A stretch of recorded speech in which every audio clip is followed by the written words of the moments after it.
Hi friends, GB വിഷന്റെ മറ്റൊരു എപ്പിസോഡിലേക്ക് എല്ലാവർക്കും ഹൃദ്യമായ സ്വാഗതം. ഇന്ന് നമ്മൾ ആസ് യൂഷ്വൽ 10ാം ക്ലാസ് ബയോളജിയിലെ ഒന്നാമത്തെ പാഠഭാഗത്തിന്റെ 5ാമത്തെ എപ്പിസോഡാണ് ചെയ്യുന്നത്. കഴിഞ്ഞ 4 എപ്പിസോഡുകളിലായി പറഞ്ഞുകൊണ്ടിരിക്കുന്ന കാര്യങ്ങളുടെ തുടർച്ചയാണ്. കഴിഞ്ഞ ലാസ്റ്റ് എപ്പിസോഡിൽ നമ്മൾ മനുഷ്യനാഡീവ്യൂഹത്തിന്റെ തരംതിരിവുകളെ കുറിച്ചും അതിന്റെ കാറ്റഗറൈസേഷനും അതിൽ ഉൾപ്പെടുന്ന ഭാഗങ്ങളും അത്തരം കാര്യങ്ങളാണ് ചർച്ച ചെയ്തുകൊണ്ടിരുന്നത്. മനുഷ്യ നാഡീവ്യൂഹത്തെ കേന്ദ്ര നാഡീവ്യവസ്ഥ എന്നും പെരിഫറൽ നാഡീവ്യവസ്ഥ എന്നും തരംതിരിക്കാമെന്നും കേന്ദ്ര നാഡീവ്യവസ്ഥയിൽ തലച്ചോറും സുഷുമ്നയും ഉൾക്കൊള്ളുന്നുവെന്നും പെരിഫറൽ നാഡീവ്യവസ്ഥയിൽ തലച്ചോറിൽ നിന്നുണ്ടാകുന്ന നാഡികളും സുഷുമ്നയിൽ നിന്നുണ്ടാകുന്ന നാഡികളും 12 pairs of cranial nerves and 31 pairs of spinal nerves ഇത് ഉൾക്കൊള്ളുന്നതാണ് പെരിഫറൽ നാഡീവ്യവസ്ഥ എന്ന് നമ്മൾ പറഞ്ഞു കഴിഞ്ഞു. കേന്ദ്ര നാഡീവ്യവസ്ഥയിലെ ഭാഗമായ സുഷുമ്നയാണ് നമ്മൾ അവസാന ഭാഗത്ത് പറഞ്ഞിരിക്കുന്നത്. സുഷുമ്നയുമായി ബന്ധപ്പെട്ടുകൊണ്ട് റിഫ്ലക്സ് പ്രവർത്തനവും അതുമായി ബന്ധപ്പെട്ട കാര്യങ്ങളുമാണ്. റിഫ്ലക്സ് പ്രവർത്തനങ്ങൾ വളരെ ത്വരിതഗതിയിൽ നമ്മളറിയാതെ നമ്മുടെ ശരീരത്തിൽ നടക്കുന്ന പ്രവർത്തനങ്ങളാണ് റിഫ്ലക്സ് പ്രവർത്തനങ്ങൾ എന്ന് നമ്മൾ പറഞ്ഞു കഴിഞ്ഞു. അപ്പൊ റിഫ്ലക്സ് പ്രവർത്തനങ്ങളെയൊക്കെ നിയന്ത്രിക്കുന്ന സുഷുമ്ന വളരെ പ്രധാനപ്പെട്ട ഒരു അവയവമായതുകൊണ്ട് തന്നെ 2 രീതിയിലുള്ള സംരക്ഷണ സംവിധാനങ്ങൾ സുഷുമ്നയ്ക്കുണ്ട് എന്നും പറഞ്ഞു. ഇനി എന്താണ് സുഷുമ്ന അത്രമാത്രം പ്രാധാന്യം അർഹിക്കുന്ന ഒരു അവയവമായതുകൊണ്ട് തന്നെ സുഷുമ്നയുടെ ആരോഗ്യം നമ്മൾ അല്പസ്വല്പം ശ്രദ്ധിക്കേണ്ടതുണ്ട്. സുഷുമ്ന നാഡിക്കുണ്ടാകുന്ന തകരാറുകൾ, അപകടങ്ങൾ ഒരുപക്ഷെ ശരീരമാസകലം തളർന്നു പോകുന്നതിന് കാരണമായിരിക്കും. കഴിഞ്ഞ ക്ലാസ്സുകളിൽ പറഞ്ഞാണ്, നട്ടലിന് അപകടമേറ്റ ഒരാൾ കിടപ്പിലായി പോയി എന്ന് പറഞ്ഞു കഴിഞ്ഞാൽ, ഒരാൾക്ക് പാരാലിസിസ് സംഭവിച്ചു എന്ന് പറഞ്ഞാൽ യഥാർത്ഥത്തിൽ അവിടെ സംഭവിക്കുന്നത് നട്ടലിന്റെ ഉള്ളിലൂടെ കടന്നുപോകുന്ന സുഷുമ്നയ്ക്കാണ്. അപ്പൊ ആ സുഷുമ്നയെ വെൽ പ്രൊട്ടക്ട് ചെയ്യാൻ വേണ്ടിയാണ് മെനിഞ്ചസും നട്ടലും കാണുന്നത്. ഇനി സുഷുമ്നയ്ക്ക് തകരാറ് സംഭവിക്കാനുള്ള സാധ്യതയിൽ ഏറ്റവും കൂടുതൽ അപകടങ്ങൾ സംഭവിക്കുമ്പോഴൊക്കെയാണ്. ഉയരെ നിന്നുള്ള വീഴ്ചയൊക്കെ സംഭവിക്കുന്ന സമയത്ത് സ്വാഭാവികമായും സുഷുമ്നയ്ക്ക് അപകടമേൽക്കാനുള്ള സാധ്യത കൂടുതലാണ്. അതുകൊണ്ട് ഒരു അപകട സ്ഥലത്ത് നമ്മൾ എത്തിപ്പെട്ടു കഴിഞ്ഞാൽ സ്വാഭാവികമായും അപകടം നടക്കുന്ന സമയത്ത് പ്രത്യേകിച്ച് നമ്മുടെ നാട്ടുകാരായ ആളുകൾ ഒന്നും നോക്കി നിൽക്കാറില്ല. ആ അപകട സ്ഥലത്തേക്ക് ഓടിയെത്തുകയും അവനവന്റെ ആരോഗ്യവും അവനവന്റെ ജീവന്റെ വിലയും ഒക്കെ മറന്നുകൊണ്ട് അത്തരം അപകടത്തിൽപ്പെട്ട ആളുകളെ സംരക്ഷിക്കാനൊക്കെയുള്ള നടപടികൾ ചെയ്യുകയും ചെയ്യുന്ന ആളുകളാണ്. അപ്പൊ നമ്മൾ കൊണ്ടോട്ടിയിലെ വിമാന അപകട സമയത്തൊക്കെ നമ്മളത് കണ്ട് അനുഭവിച്ചവരാണ്. ഇപ്പൊ എന്ത് സംഭവിക്കാൻ പോകുന്നു എന്നൊന്നും ചിന്തിക്കാതെ പരിക്കേറ്റ ആളുടെ ജീവൻ സംരക്ഷിക്കലാണ് നമ്മുടെയൊക്കെ പ്രാഥമികമായ കടമയായിട്ട് പറയുന്നത്. പക്ഷെ അവിടെ സംഭവിക്കാവുന്ന ചെറിയൊരു അപകടം എന്ന് വെച്ചാൽ, ഇങ്ങനെ അപകടത്തിൽ സംഭവിക്കുന്ന ആളുകളെ കൈകാര്യം ചെയ്യുന്നത് ഒരു പ്രത്യേക രീതിയിലല്ലെങ്കിൽ ചിലപ്പോൾ നമുക്ക് അവരെ ജീവൻ രക്ഷിക്കാൻ സാധിക്കുന്നുവെങ്കിലും അവരുടെ ജീവിതം തകരാറിലാവാൻ കാരണമായിരിക്കാം. രണ്ടാണ്. ജീവൻ രക്ഷിക്കാൻ സാധിക്കുന്നു, കാരണം ചിലപ്പോൾ ആ വീഴ്ചയിൽ അവരുടെ നട്ടലിന് അല്ലെങ്കിൽ സുഷുമ്നയ്ക്ക് എന്തെങ്കിലും തകരാറ് നട്ടലിന് പൊട്ടൽ സംഭവിച്ചിട്ടുണ്ടെങ്കിൽ നമ്മൾ അങ്ങനെയുള്ള ഒരാളെ അശ്രദ്ധയോടുകൂടി വാരിയെടുത്തു കഴിഞ്ഞാൽ, ഞാൻ വീണ്ടും പറയുന്നു, വാരിയെടുക്കുന്ന ആൾ ആ അപകടത്തിൽപ്പെട്ട ആളുടെ ജീവനാണ് വാരിയെടുക്കുന്നത്. അവരെ ഒരു തലക്കും കുറ്റം പറഞ്ഞുകൊണ്ടല്ല ഞാൻ സംസാരിക്കുന്നത്. പക്ഷെ അങ്ങനെ വാരിയെടുക്കുമ്പോൾ ഈ നട്ടലിനുണ്ടായ ക്ഷതത്തിന്റെ ആഘാതം കൂടുകയും അതിനുള്ളിലൂടെ കടന്നു പോകുന്ന സുഷുമ്നയ്ക്ക് അപകടമേൽക്കുകയും ചെയ്യും. അങ്ങനെ സുഷുമ്നയ്ക്ക് അപകടമേറ്റു കഴിഞ്ഞാൽ ഇവർ ചികിത്സ കഴിയുമ്പോഴേക്കും എന്ത് സംഭവിക്കാം? ശരീരത്തിന്റെ ചില ഭാഗങ്ങൾ പൂർണ്ണമായും തളർന്നു പോകുന്ന ഒരു അവസ്ഥ ഉണ്ടായേക്കാം. അതുകൊണ്ട് പ്രത്യേകം നമ്മൾ പറയാറുണ്ട്, ഇപ്പൊ ഈ ട്രോമാ കെയർ ക്ലാസ്സുകളിലൊക്കെ പറയാറുള്ള ഒരു കാര്യം വെച്ചാൽ, പ്രഥമ ശുശ്രൂഷ ക്ലാസ്സുകളൊക്കെ പ്രത്യേകമായി പറയാറുള്ളത്, അപകടമേറ്റ ആളെ ഒരു സ്ട്രക്ചറിൽ അല്ലെങ്കിൽ ഒരു പലകയുടെ മുകളിൽ നിവർത്തി കിടത്തി ഒരു ആംബുലൻസ് പോലുള്ള വാഹനത്തിൽ മാത്രമേ പോകാവൂ എന്നാണ്. പലപ്പോഴും പ്രാവർത്തികമാവാറില്ല എന്ന് വേറെ കാര്യമാണ്. പിന്നെ ഈ ഓട്ടോറിക്ഷ പോലുള്ള ചെറിയ കാറുകളിലൊക്കെ ആളുകളെ നമ്മൾ 2 ആളുടെ മടിയിലേക്ക് വെച്ച് കൊണ്ടുപോകുന്ന സമയത്ത് ഈ പറഞ്ഞ പോലെ ഒരു പൊട്ട് സുഷുമ്നയ്ക്ക് നട്ടല് സംഭവിച്ചിട്ടുണ്ടെങ്കിൽ നമ്മൾ വാഹനം ഇളകുന്ന സമയത്ത് ഈ പൊട്ട് കൂടി വരികയും അത് ഉള്ളിലുള്ള സുഷുമ്നയ്ക്ക് അപകടമേൽക്കാൻ കാരണമാവുകയും ചെയ്യും. അപ്പോൾ കഴിവതും ഒരു അപകടം ഏറ്റു കഴിഞ്ഞാൽ അല്പം ഒന്ന് ശ്രദ്ധിച്ച് അത്തരക്കാരുടെ ജീവിതം അവതാളത്തിലാക്കാതിരിക്കാനുള്ള ഒരു ശ്രദ്ധ നമ്മുടെ ഭാഗത്ത് നിന്ന് ഉണ്ടാവേണ്ടതുണ്ട്. അപ്പോൾ അത് സുഷുമ്നയുടെ ആരോഗ്യവുമായി ബന്ധപ്പെട്ടുകൊണ്ട് പറഞ്ഞു മാത്രമാണ്. അതുപോലെ തന്നെ റിഫ്ലക്സ് പ്രവർത്തനവുമായി ബന്ധപ്പെട്ടുകൊണ്ട് ഇപ്പോ മദ്യവും റിഫ്ലക്സ് തമ്മിൽ അഭേദ്യമായ ഒരു ബന്ധവും. മദ്യപന്മാരിൽ റിഫ്ലക്സുകൾ സാവധാനത്തിലാകും, ഉചിതമായ തീരുമാനങ്ങൾ ഉചിതമായ സമയങ്ങളിൽ എടുക്കാൻ മധ്യവർഗത്തിന് സാധാരണ സാധിക്കാറില്ല. അങ്ങനെ ഒരു പ്രശ്നം സംഭവിക്കാറുണ്ട്. പ്രത്യേകിച്ചും ഈ വാഹനം ഓടിക്കുന്ന സമയത്തൊക്കെ വാഹനം ഓടിക്കുമ്പോൾ ഒരു അപകടം, മദ്യപിക്കാത്ത ഒരാള് അപകടം മുന്നിൽ കണ്ട് അദ്ദേഹത്തിന് ഒരു സെക്കൻഡിന്റെ ചെറിയ ഒരു ശതമാനം സമയത്തിനുള്ളിൽ ബ്രേക്ക് അമർത്താനും സ്റ്റിയറിംഗ് തിരിക്കാനും ആ അപകടം കഴിവതും ഒഴിവാക്കാൻ കഴിയും. പക്ഷെ മദ്യപിച്ച ഒരാൾ വാഹനം ഓടിക്കുമ്പോൾ അദ്ദേഹം ഒരു അപകടം കണ്ട് ആ അപകടത്തോട് പ്രതികരിക്കാൻ ഒരു 1-2 സെക്കൻഡ് വൈകും. 1-2 സെക്കൻഡ് എന്ന് പറഞ്ഞ സമയം ചെറുതാണ്, പക്ഷെ നോക്കൂ, വാഹനം ഓടിക്കൊണ്ടിരിക്കുകയാണ്. അങ്ങനെ ഓടിക്കൊണ്ടിരിക്കുന്ന ഒരു വാഹനം നിർത്താൻ 1-2 സെക്കൻഡ് വൈകിയാൽ സ്വാഭാവികമായും അപകടം സംഭവിക്കാനുള്ള സാധ്യത കൂടുകയാണ് ചെയ്യുക. അപ്പോ മദ്യപിക്കുന്ന സമയത്ത് റിഫ്ലക്സുകൾ സാവധാനത്തിലാകുന്നു. അതാണ് ഡോണ്ട് ഡ്രിങ്ക് വിത്ത് ഡ്രൈവ് എന്ന് പറയുന്നത്. ഒരിക്കലും മദ്യത്തെയും ഡ്രൈവിങ്ങിനെയും നമ്മുടെ വാഹനത്തെയും നമ്മൾ കൂട്ടിക്കുഴയ്ക്കരുത് എന്ന് പറയുന്നതിന് കാരണം അതിന്റെ ബയോളജി, അതിന് നിയമമുണ്ട്. അതിന്റെ ഒരു ബയോളജി എന്താണെന്ന് വെച്ചാൽ നമ്മുടെ തലച്ചോറിൽ ഉള്ള ഒരു നാഡീയ പ്രേഷകമാണ്, ന്യൂറോ ട്രാൻസ്മിറ്റർ ആണ് ഗാമ അമിനോ ബ്യൂട്ടൈറിക് ആസിഡ് എന്ന് പറയുന്നത്. GABA amino butyric acid, gamma amino butyric acid, GABA എന്നറിയപ്പെടുന്ന ഒരു ന്യൂറോ ട്രാൻസ്മിറ്റർ, നാഡീയ പ്രേഷകം തലച്ചോറിൽ നിന്ന് ഉത്പാദിപ്പിക്കപ്പെടുന്നത്.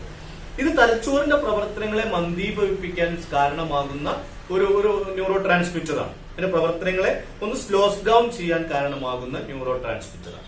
എന്താ സംഭവിക്കുന്നത്? മദ്യം ഈ ഗാബയുടെ, ഗാമ അമിനോ ബ്യൂട്ടറിക് ആസിഡിന്റെ ഉൽപാദനത്തെ ത്വരിതപ്പെടുത്തും, അതിന്റെ പ്രവർത്തനത്തെ ത്വരിതപ്പെടുത്തും. അങ്ങനെ ത്വരിതപ്പെടുത്തുമ്പോൾ തലച്ചോറിന്റെ പ്രവർത്തനങ്ങൾ മന്ദഗതിയിലാവുകയും റിഫ്ലക്സുകൾ സാവധാനത്തിലാവുകയും ഉചിതമായ തീരുമാനങ്ങൾ ഉചിതമായ സമയത്ത് എടുക്കാൻ മദ്യപിന് സാധിക്കാതെ വരികയും ചെയ്യുന്നു. അതുകൊണ്ടാണ് ഒരു കാരണവശാലും മദ്യപിച്ച് വാഹനം ഓടിക്കരുത് എന്ന് പറയുന്നത്. മദ്യപിച്ച് വാഹനം ഓടിക്കുന്നവരുടെ ആരോഗ്യം സംരക്ഷിക്കുക എന്നത് മാത്രമല്ല, അവർ കാണുന്ന അപകടത്തിൽ നിന്ന് അവർക്ക് രക്ഷപ്പെടാനുള്ള സാധ്യത കുറയുകയും മറ്റൊരാളെ അപകടത്തിലാക്കാൻ ഇത് കാരണമാവുകയും ചെയ്യുന്നു എന്നതാണ്. ഓക്കെ, ഇതാണ് നമുക്ക് ആ ഭാഗവുമായി ബന്ധപ്പെട്ടുള്ള അവസാനം കൺക്ലൂഷൻ പറയാനുള്ളത്. കേന്ദ്ര നാഡീവ്യൂഹം നമ്മൾ വൈൻഡപ്പ് ചെയ്യുന്നു. രണ്ട്, പെരിഫറൽ നെർവസ് സിസ്റ്റം, പെരിഫറൽ നാഡീ വ്യവസ്ഥ. മനുഷ്യ നാഡീ വ്യവസ്ഥയുടെ രണ്ടാമത്തെ ഭാഗമാണ് പെരിഫറൽ നെർവസ് സിസ്റ്റം അഥവാ പെരിഫറൽ നാഡീ വ്യവസ്ഥ എന്ന് പറയും.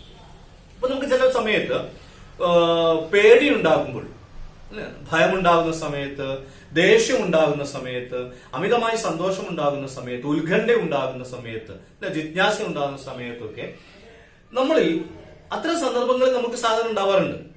പെട്ടെന്ന് ദേഷ്യം വരിക, അല്ലെങ്കിൽ പെട്ടെന്ന് പേടിക്കും.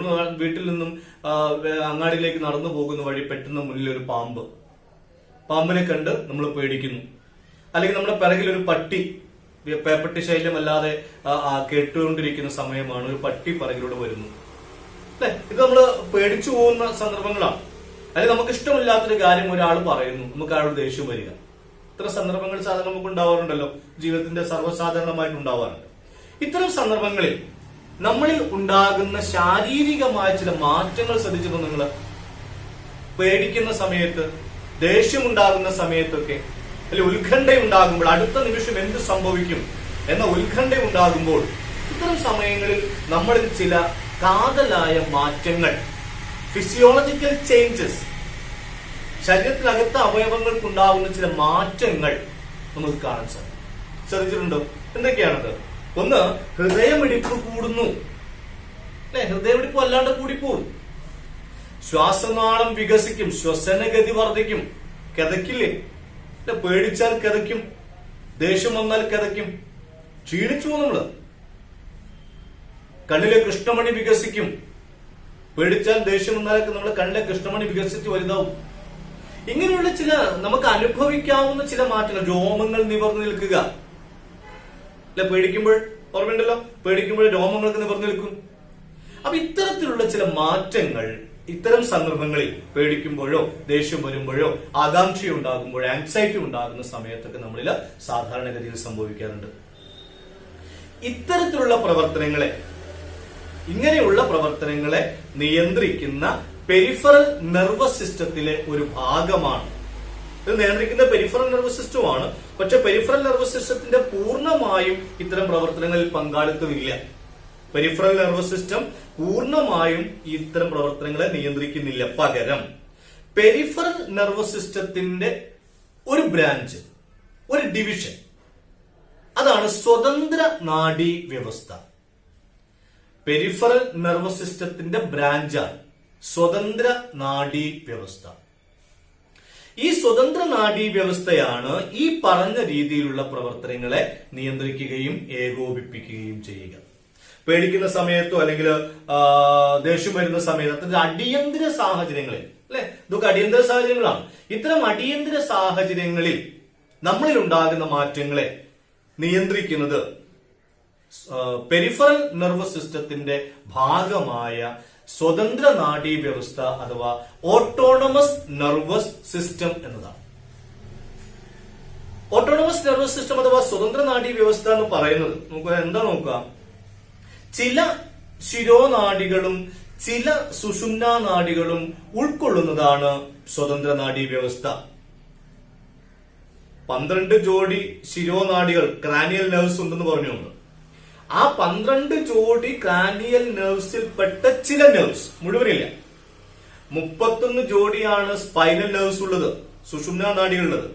അതിന്റെ കുറച്ചും, അങ്ങനെ കുറച്ച് നെർവ്സ് കൂടിച്ചേർന്ന് ഉണ്ടാകുന്നതാണ് സ്വതന്ത്ര നാഡീ വ്യവസ്ഥ.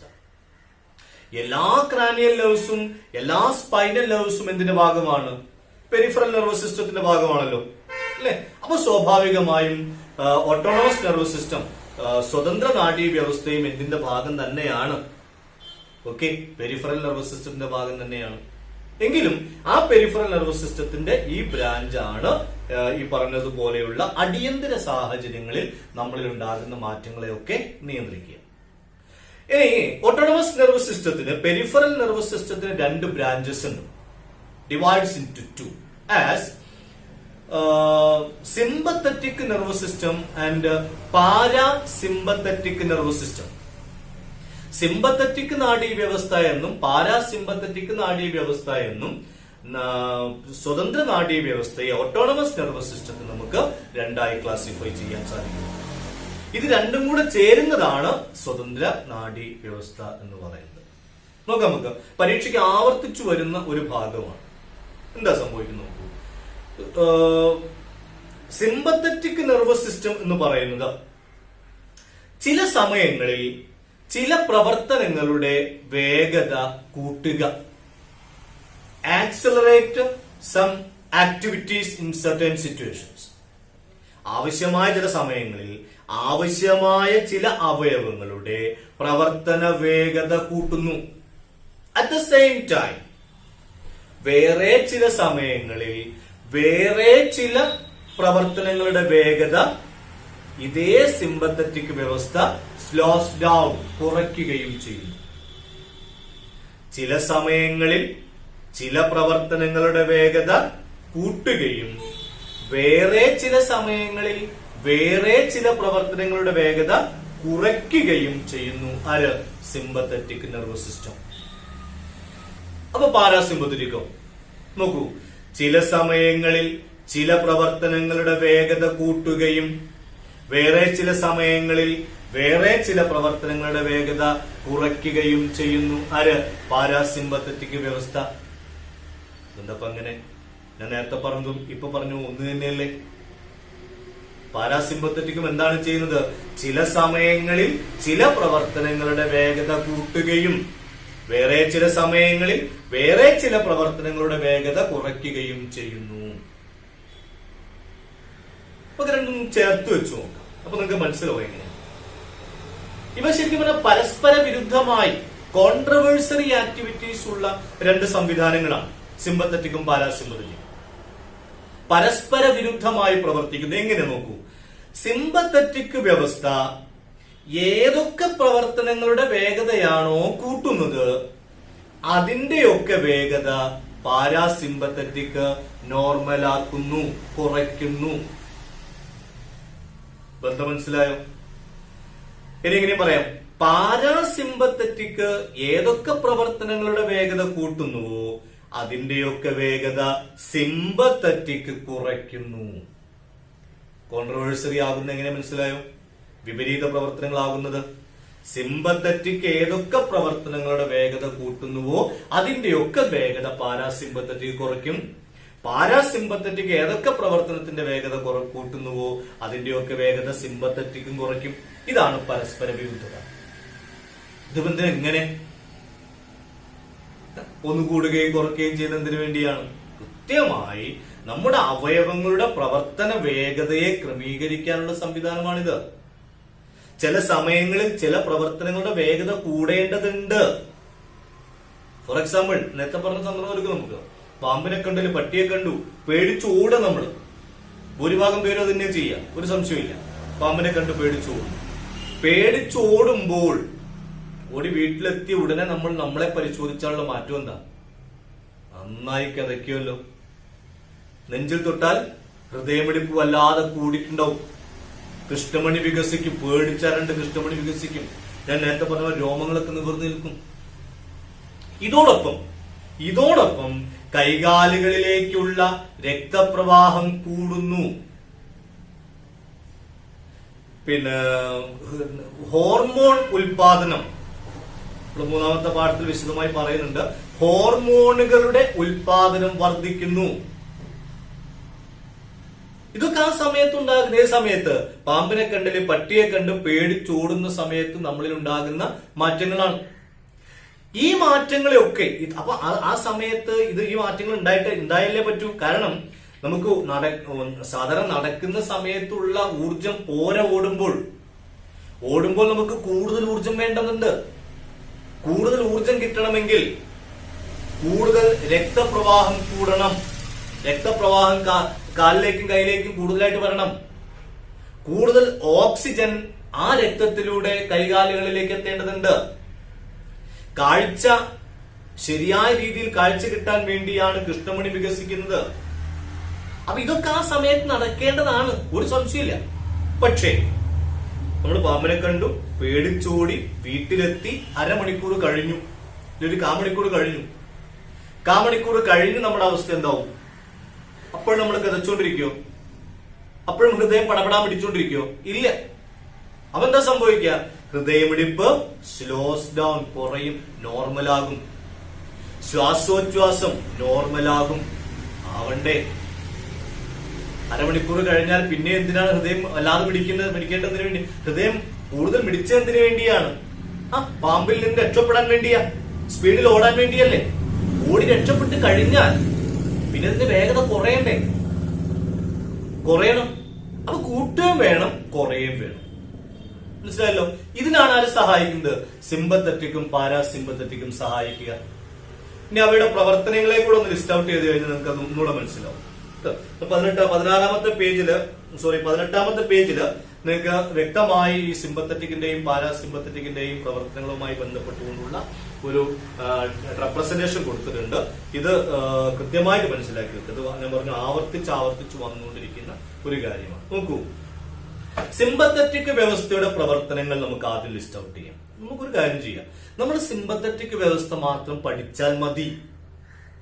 പാരാസിമ്പത്തറ്റിക്കിന്റെ ഭാഗത്തേക്ക് നിങ്ങൾ പോവണ്ട. എന്തു മനസ്സിലാക്കുക?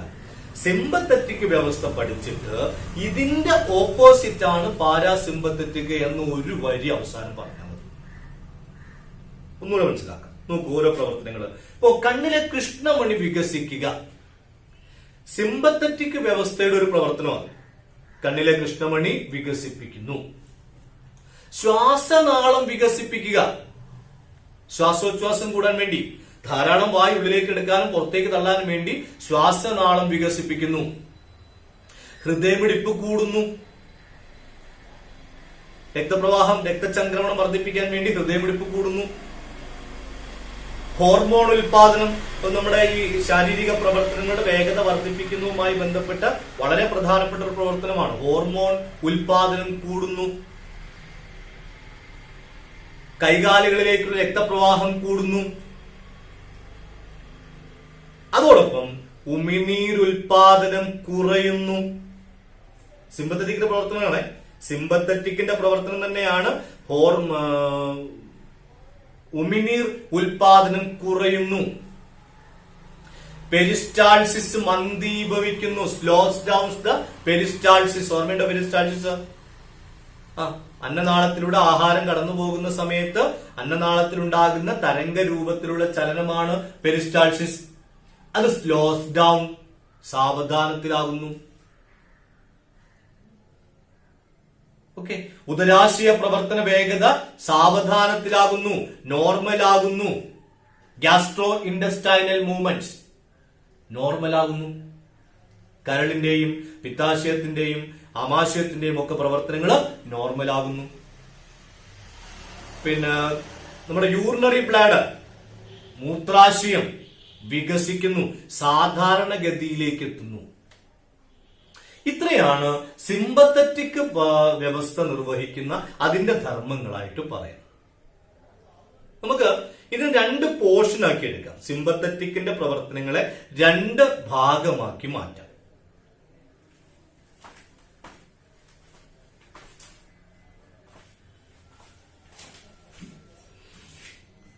എങ്ങനെയാണ്? സിമ്പത്തറ്റിക് വ്യവസ്ഥ ഉത്തേജിപ്പിക്കുന്ന, സ്പീഡ് കൂട്ടുന്ന പ്രവർത്തനങ്ങൾ, സിമ്പത്തറ്റിക് വ്യവസ്ഥ സ്പീഡ് കുറയ്ക്കുന്ന പ്രവർത്തനങ്ങൾ. ഓക്കെ, അപ്പോ നോക്കാം. നമുക്ക് നിങ്ങൾ ഒരു കാര്യം ചെയ്യും, ടെക്സ്റ്റ് കയ്യിലുള്ള ആളുകൾ ടെക്സ്റ്റിൽ ഞാൻ ഈ പറഞ്ഞ ഭാഗങ്ങൾ ആ രീതിയിൽ തന്നെ അടയാളപ്പെടുത്തുക. ഓക്കെ, അതായത് കണ്ണിലെ പ്യൂപ്പിൾ വികസിക്കുന്നു, കൃഷ്ണമണി വികസിപ്പിക്കുന്നു. ഡയലേഷൻ ഓഫ് ഐ പ്യൂപ്പിൾ സിമ്പത്തറ്റിക്കിന്റെ ആദ്യ പ്രവർത്തനമാണ്, ഡയലേഷൻ ഓഫ് ഐ പ്യൂപ്പിൾ. അതിന് 1 എന്ന് കൊടുക്കുക. അതിന് നേരെ പെൻസിലൂടെ, അതിന്റെ നേരെയായിട്ട് പെൻസിലുകൊണ്ട് വട്ടത്തിൽ 1 ഇട്ടിട്ട് റൗണ്ട് ചെയ്യും. മനസ്സിലായല്ലോ? 2, ഉമിനീർ ഉൽപാദനം കുറയുന്നു, സലൈവറി പ്രൊഡക്ഷൻ ഡിക്രീസസ്. അതാണ് ഇവിടുത്തെ രണ്ടാമത്തെ പ്രവർത്തനം. അതിന് 2 എന്ന് ഇട്ടിട്ട് റൗണ്ട് ചെയ്യാം. ആദ്യത്തെ 1, രണ്ടാമത്തെ 2. ഇനി 3, ശ്വാസനാളം വികസിക്കുന്നു, ഡയലേഷൻ ഓഫ് ട്രക്കിയ. അതിനും 1 കൊടുക്കുക. എന്താന്ന് ഞാൻ അവസാനം പറയാം. 1 കൊടുക്കുക. ഹൃദയമിടിപ്പ് കൂടുന്നു, ഹാർട്ട് ബീറ്റ് ഇൻക്രീസസ്. 1 കൊടുക്കാനും അതിന്റെ നേരെ 1 എഴുതുക. ആമാശയ പ്രവർത്തനങ്ങൾ മന്ദീഭവിക്കുന്നു, gastrointestinal movements, gastric movements slows down. 2 കൊടുക്കുക അതിന്.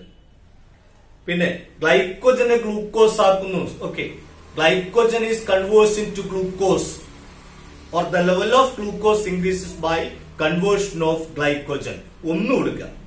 ഗ്ലൂക്കോസിന്റെ അളവ് കൂടുകയാണ്, 1 കൊടുക്കുക. ദെൻ കുടലിലെ പെരിസ്റ്റാൾസിസ് മന്ദീഭവിക്കുന്നു, പെരിസ്റ്റാൾസിസ് സ്ലോസ് ഡൗൺ. കൊടുത്തോളൂ 2 പറയപ്പോലെ. ദെൻ മൂത്രാശയം പൂർവ്വസ്ഥിതി പ്രാപിക്കുന്നു, 1. യൂറിനറി ബ്ലാഡർ എക്സ്പാൻഡ്സ്, 1 കൊടുത്തോളൂ. ഇനി ഇപ്പുറത്ത് ഹോർമോൺ ഉൽപാദനം കൂടുന്നു, the production of hormone increases, 1. എന്ത് കിട്ടിയപ്പോ? കുറെ 1 കുറെ 2 ആയല്ലോ. ഏതൊക്കെയാണ് 1-ൽപ്പെട്ട സാധനങ്ങൾ? നമുക്കൊന്ന് കാറ്റഗറൈസ് ചെയ്യാം. ഏതൊക്കെയായിരുന്നു? ഐ പീപ്പിൾ ഡയലേസ്, കണ്ണിലെ കൃഷ്ണമണി വികസിക്കുന്നു. ട്രക്കിയ ഡയലേസ്, ശ്വാസനാളം വികസിക്കുന്നു. ഹാർട്ട് ബീറ്റ് ഇൻക്രീസസ്, ഹൃദയമിടിപ്പ് കൂടുന്നു, അല്ലെ? അതുപോലെ തന്നെ glycogen converts into glucose, ഗ്ലൂക്കോസിന്റെ അളവ് കൂടുന്നു. ഹോർമോൺ ഉൽപാദനം കൂടുന്നു, മൂത്രനാളം വികസിക്കുന്നു, യൂറിനറി ബ്ലാഡർ എക്സ്പാൻഡ്സ്. ഇത്രയും 1 എന്ന കാറ്റഗറിയിലും ഉമിനീർ ഉൽപാദനം കുറയുന്നു, സലൈവറി പ്രൊഡക്ഷൻ ഡിക്രീസസ് ആൻഡ് ആമാശയ പ്രവർത്തനങ്ങൾ, gastric activity slows down and കുടലിലെ പെരിസ്റ്റാൾസിസ് സ്ലോസ് ഡൗൺ. ഇത്രയും പ്രവർത്തനങ്ങൾ 2-ലും വന്നു. അങ്ങനെ ചാർട്ട് ചെയ്യാം. ഇതിപ്പോ എന്താണ് പറഞ്ഞത്? ഇത് സിമ്പത്തറ്റിക് വ്യവസ്ഥയുടെ, സിമ്പത്തറ്റിക് സിസ്റ്റത്തിന്റെ ആക്ടിവിറ്റീസ് ആണ്. അതേ നമ്മൾ പഠിക്കുന്നുള്ളൂ. എന്ത് പഠിക്കുന്നില്ല ആക്ച്വലി. പാരാസിമ്പത്തറ്റിക് സിസ്റ്റം ചെയ്യുന്ന പ്രവർത്തനങ്ങൾ എന്തൊക്കെയാണെന്ന് നമ്മൾ ഇവിടെ പറയുന്നില്ല. പറയുന്നുണ്ടോ? ഇല്ല. പക്ഷെ നമുക്ക് എന്തറിയാം? സിമ്പത്തറ്റിക് സിസ്റ്റം എന്തൊക്കെയാണോ ചെയ്യുന്നത് അതിന്റെ വിപരീതമാണ് പാരാസിമ്പത്തറ്റിക് എന്ന് നമ്മൾ മനസ്സിലാക്കി വെച്ചിട്ടുണ്ട്. അപ്പോ സിമ്പത്തറ്റിക് സിസ്റ്റം പഠിച്ചാൽ ആക്ച്വലി എന്തായി? പാരാസിമ്പത്തറ്റിക് സിസ്റ്റം പഠിച്ചതിന് തുല്യമായി. കാരണം എന്തു ചോദിച്ചാലും ഇവിടെ പറഞ്ഞതിന്റെ സിമ്പത്തറ്റിക് സിസ്റ്റത്തിൽ പറഞ്ഞതിന്റെ വിപരീതമായി പറഞ്ഞാൽ എന്തായിട്ട് മാറിയത്? പാരാസിമ്പത്തറ്റിക്കിന്റെ പ്രവർത്തനങ്ങളായിട്ട് മാറി.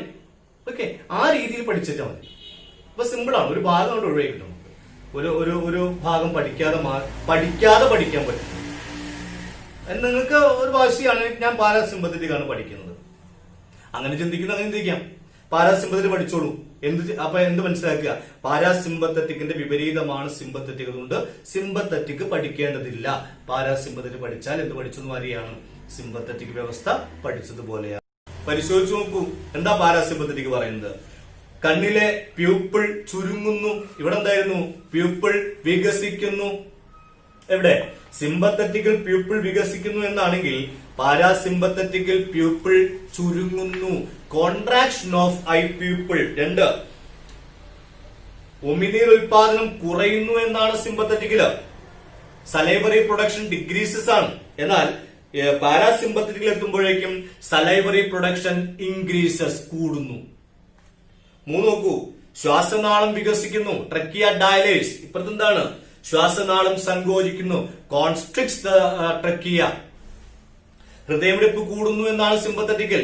ഹൃദയമിടിപ്പ് കുറയുന്നു. ഇങ്ങനെ ഇവിടെ പറയുന്ന മുഴുവൻ ആക്ടിവിറ്റീസിന്റെയും ഓപ്പോസിറ്റ് ആണ് അവിടെ. എവിടെ? പാരാസിമ്പത്തറ്റിക്. മനസ്സിലായല്ലോ? ഇങ്ങനെ പഠിച്ചാൽ മതി. രണ്ടും കൂടെ പഠിക്കേണ്ടതില്ല. സിമ്പത്തറ്റിക് തറോ ആയിട്ട് പഠിക്കുക, എന്നിട്ട് അതിന്റെ ഓപ്പോസിറ്റ് ആണ് പാരാസിമ്പത്തറ്റിക് എന്ന് ഓർക്കുകയും ചെയ്യും. ഇവിടെ ചോദ്യം വരുന്ന ഒരു രീതി ശ്രദ്ധിച്ചേക്കും. അതായത് നമ്മളിപ്പോ പാരാസിമ്പത്തറ്റിക് പഠിക്കുന്നില്ല എന്ന് പറഞ്ഞു. ചോദ്യം ഇങ്ങനെയാണ്: പാരാസിമ്പത്തറ്റിക് സിസ്റ്റം ഇൻക്രീസ് ചെയ്യുന്ന ആക്ടിവിറ്റീസിന് എക്സാമ്പിൾ എഴുതുക. എന്താണ്? പാരാസിമ്പത്തറ്റിക് സിസ്റ്റം ആക്സിലറേറ്റ് ചെയ്യുന്ന ആക്ടിവിറ്റീസിന്, പ്രവർത്തനം വേഗത വർദ്ധിപ്പിക്കുന്ന പ്രവർത്തനങ്ങൾക്ക് ഉദാഹരണം എഴുതുക എന്നാണ് ചോദ്യം. നമ്മൾ അങ്ങനെ ഒരു സാധനം പഠിച്ചോ? ഇതിനകത്ത് നമ്മൾ എന്താ പഠിച്ചത്? സിമ്പത്തറ്റിക് വേഗത കൂട്ടുന്ന പ്രവർത്തനങ്ങളും സിമ്പത്തറ്റിക് വേഗത കുറയ്ക്കുന്ന പ്രവർത്തനങ്ങളും അല്ലേ? ആണല്ലോ. പക്ഷെ നമ്മൾ എന്തുകൂടെ പഠിച്ചിട്ടുണ്ട്? ഇതിന് ഓപ്പോസിറ്റ് ആണ് പാരാസിമ്പത്തറ്റിക്. അപ്പൊ പാരാസിമ്പത്തറ്റിക് വർദ്ധിപ്പിക്കുന്ന പ്രവർത്തനങ്ങൾ എന്ന് പറഞ്ഞാൽ അതിന് മറ്റൊരു അർത്ഥം എന്താ? സിമ്പത്തറ്റിക് കുറയ്ക്കുന്ന പ്രവർത്തനങ്ങൾ.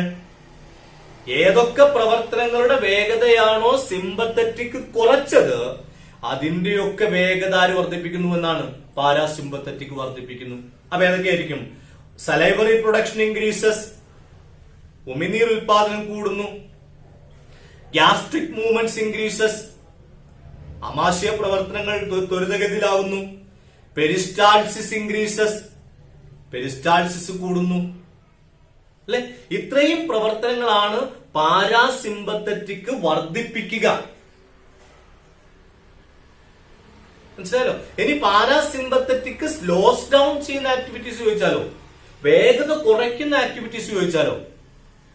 ഐ പീപ്പിൾ കോൺസ്ട്രിക്ട്സ്, കൃഷ്ണമണി ചുരുങ്ങുന്നു, ശ്വാസനാളം ചുരുങ്ങുന്നു, ഹൃദയമിടിപ്പ് കുറയുന്നു, ഹോർമോൺ ഉൽപാദനം കുറയുന്നു, ഗ്ലൂക്കോസിന്റെ അളവ് കുറയുന്നു, പിന്നെ മൂത്രനാളം സങ്കോചിക്കുന്നു. ഇതൊക്കെയും പാരാസിമ്പത്തറ്റിക് സിസ്റ്റം ഡിക്രീസ് ചെയ്യുന്ന ആക്ടിവിറ്റീസിന് എക്സാമ്പിൾ ആണ്. ഇതൊക്കെ എന്തായിരുന്നു നേരത്തെ? സിമ്പത്തറ്റിക് ഇൻക്രീസ് ചെയ്ത ആക്ടിവിറ്റീസ് ആണ്. ആ ആക്ടിവിറ്റീസിന്റെ ഒക്കെ വേഗത ആര് കുറയ്ക്കും? പാരാസിമ്പത്തറ്റിക് കുറയ്ക്കും. ഇനി നമ്മൾ നേരത്തെ പറഞ്ഞ ഉദാഹരണത്തിലേക്ക് പോവാം. പാമ്പിനെ കണ്ട് പേടിച്ചോടുന്ന സമയത്ത് ഉണ്ടായ മാറ്റങ്ങൾ: കൃഷ്ണമണി വികസിച്ചു, ശ്വാസനാളം വികസിച്ചു, കിതപ്പ് കൂടി, ഹൃദയമിടിപ്പ് കൂടിയിട്ടുണ്ട്, ഹോർമോൺ ഉൽപാദനം കൂടിയിട്ടുണ്ട്, കൃഷ്ണമണി വികസിച്ചിട്ടുണ്ട്. അല്ലെ? ഇതൊക്കെ സംഭവിച്ചല്ലോ. ഗ്ലൂക്കോസിന്റെ അളവ് കൂടേണ്ട ആ സമയത്ത് ഇതൊക്കെ സംഭവിച്ചു. ഇതൊക്കെ സംഭവിക്കാൻ സഹായിച്ചത് ഏത് സിസ്റ്റമാണ്? സിമ്പത്തറ്റിക് നെർവസ് സിസ്റ്റമാണ്. അപ്പൊ സിമ്പത്തറ്റിക് നെർവസ് സിസ്റ്റം നമ്മളെ വേഗത്തിൽ ഓടാൻ, രക്ഷപ്പെടാൻ സഹായിച്ചു. ഇനി നമ്മൾ വീട്ടിലെത്തി, 1/4 മണിക്കൂർ കഴിഞ്ഞു, 15 മിനിറ്റ് കഴിഞ്ഞു. എന്ത് സംഭവിച്ചു പറഞ്ഞു നമ്മള്? ഇത്തരം പ്രവർത്തനങ്ങളൊക്കെ നോർമലാകും. നോർമലാവണമെങ്കിൽ ആരിടപെടണം? പാരാസിമ്പത്തറ്റിക് ഇടപെടണ്ടേ? ഹൃദയമിടിപ്പ് കുറയ്ക്കുന്നതാരാ? പാരാസിമ്പത്തറ്റിക്. ശ്വാസനാളം ചുരുക്കുന്നതാരാണ്? പാരാസിമ്പത്തറ്റിക്. കൃഷ്ണമണി ചുരുക്കുന്നതാണ് പാരാസിമ്പത്തറ്റിക്. ഹോർമോൺ ഉൽപാദനം നോർമലാക്കുന്നതാരാണ്? പാരാസിമ്പത്തറ്റിക്. മനസ്സിലായല്ലോ? അപ്പൊ അതാണ് പറഞ്ഞത്, നമ്മള് ചില സമയങ്ങളിൽ വേഗത കൂട്ടേണ്ടതുണ്ട്, ആ കൂട്ടിയതൊക്കെ കുറയ്ക്കേണ്ടതുണ്ട്. കൂട്ടാൻ ഒരു സിസ്റ്റം സഹായിക്കുന്നു, കുറയ്ക്കാൻ വേറൊരു സിസ്റ്റം സഹായിക്കുന്നു. ഭക്ഷണം കഴിക്കാൻ കരുതുക. ഭക്ഷണം കഴിച്ചുകൊണ്ടിരിക്കുന്ന സമയത്ത് ഉമിനീർ ഉൽപാദനം കൂടണ്ടേ? പെരിസ്റ്റാൾസിസിന്റെ നിരക്ക് കൂടും. ഭക്ഷണം കഴിച്ച് അല്പസമയം കഴിഞ്ഞ് ദഹനം ആരംഭിക്കും. അപ്പൊ ദഹനവുമായി ബന്ധപ്പെട്ട ആമാശയ പ്രവർത്തനങ്ങളുടെ വേഗത കൂടും. കുടലിലെ പെരിസ്റ്റാൾസിസിന്റെ നിരക്ക് കൂടണം. ആര് കൂട്ടും? പാരാസിമ്പത്തറ്റിക് കൂട്ടും. ഒരു 4 മണിക്കൂർ ഭക്ഷണം കഴിഞ്ഞ് 4 മണിക്കൂർ കഴിഞ്ഞു. 4 മണിക്കൂറാണ് ഒരു ശരാശരി ദഹനത്തിന് സമയം പറയുന്നത്. 4 മണിക്കൂർ കഴിഞ്ഞു.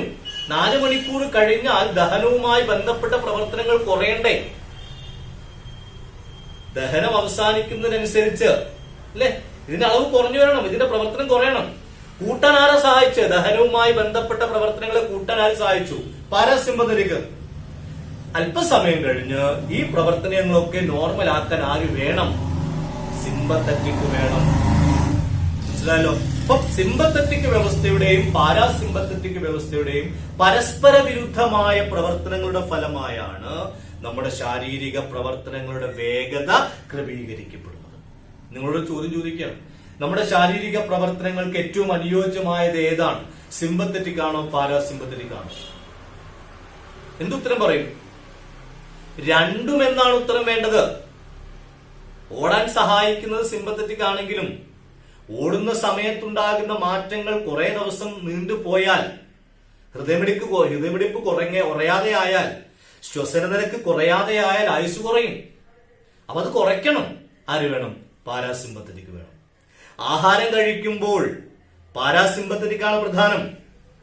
ആഹാരം കഴിച്ചു കഴിഞ്ഞാൽ പിന്നെ ആർക്കാ പ്രാധാന്യം? സിമ്പത്തറ്റിക്കിനല്ലേ? ആണ്. അപ്പൊ രണ്ടു വ്യവസ്ഥകളും നമ്മുടെ ആന്തരിക അവയവങ്ങളുടെ ശരിയായ പ്രവർത്തനങ്ങൾക്ക്, ഫിസിയോളജിക്കൽ ആക്ടിവിറ്റീസിന് വളരെ സുപ്രധാനമാണ് എന്ന് മനസ്സിലാക്കി വെക്കുക. ഇതാണ് സ്വതന്ത്ര നാഡീ വ്യവസ്ഥ അഥവാ ഓട്ടോണമസ് നെർവസ് സിസ്റ്റത്തിന്റെ രണ്ട് ഭാഗങ്ങളായ സിമ്പത്തറ്റിക്കും പാരാസിമ്പത്തറ്റിക്കും ഉൾക്കൊള്ളുന്നതാണ്. ഇതുമായി ബന്ധപ്പെട്ട് ഒരുപാട് ചോദ്യങ്ങൾ വരാറുണ്ട്. ആ ചോദ്യങ്ങൾ നമുക്കൊരു കാര്യം ചെയ്യാം, അവസാനത്തെ എപ്പിസോഡ് നമുക്ക് ഈ പാഠഭാഗത്ത് നിന്ന് വരാൻ സാധ്യതയുള്ള ചോദ്യങ്ങളും അതിന്റെ വിശദീകരണവും അവസാനത്തെ എപ്പിസോഡിലേക്ക് തരാം. ഓക്കെ, അപ്പൊ അതുമായി ബന്ധപ്പെട്ട കാര്യങ്ങൾ ഇത്രയാണ് നമുക്ക് ചർച്ച ചെയ്യാനുള്ളത്. ടെക്സ്റ്റിനകത്ത് 2 കോളം കൊണ്ട് കൊടുത്തിട്ടുണ്ട്, നമ്മൾ ശ്രദ്ധിക്കുക. ഇവിടെ ഈ പറഞ്ഞ സിമ്പത്തറ്റിക്കിന്റെയും പാരാസിമ്പത്തറ്റിക്കിന്റെയും പ്രവർത്തനങ്ങളാണ്. ഇവിടെ ഒരുപാട് അവയവങ്ങളാണ്. ഈ അവയവങ്ങൾക്ക് സിമ്പത്തറ്റിക്കിലും പാരാസിമ്പത്തറ്റിക്കിലും എന്തൊക്കെ മാറ്റങ്ങളാണ് ഉണ്ടാവുക എന്ന് ഈ ചാർട്ട് നോക്കിയിട്ട് പൂരിപ്പിച്ചു വെക്കുക. പൂരിപ്പിച്ചു വെച്ചത് വായിച്ചെടുക്കുക. ഓക്കെ, അപ്പൊ മനുഷ്യ നാഡീവ്യൂഹത്തിന്റെ രണ്ടാമത്തെ ഭാഗമായ പെരിഫറൽ നെർവസ് സിസ്റ്റത്തിന്റെ ഭാഗം ഇതോടെ കഴിയുന്നു. നമ്മൾ പെരിഫറൽ നെർവസ് സിസ്റ്റത്തെ മുഴുവനായി പരിശോധിക്കുന്നതിന് പകരം അതിന്റെ ഒരു ബ്രാഞ്ചായ ഏതാണ് പഠിക്കുന്നത്? സിമ്പത്തറ്റിക്കും പാരാസിമ്പത്തറ്റിക്കും ഉൾക്കൊള്ളുന്ന സ്വതന്ത്ര നാഡീ വ്യവസ്ഥയാണ് നമ്മളിവിടെ പരിശോധനയ്ക്ക് വിധേയമാക്കിയിട്ടുള്ളത്. കൃത്യമായിട്ടുണ്ടാകും എന്ന് കരുതുന്നു. ഓക്കെ, അപ്പൊ നമുക്ക് ബാക്കി ഇതിന്റെ കൺക്ലൂഷൻ പോർഷൻ, അവസാന ഭാഗം നമുക്ക് അടുത്ത ക്ലാസ്സിൽ അവതരിപ്പിക്കാം. അതുവരെ എല്ലാവർക്കും നന്ദി. Good bye. Thank you.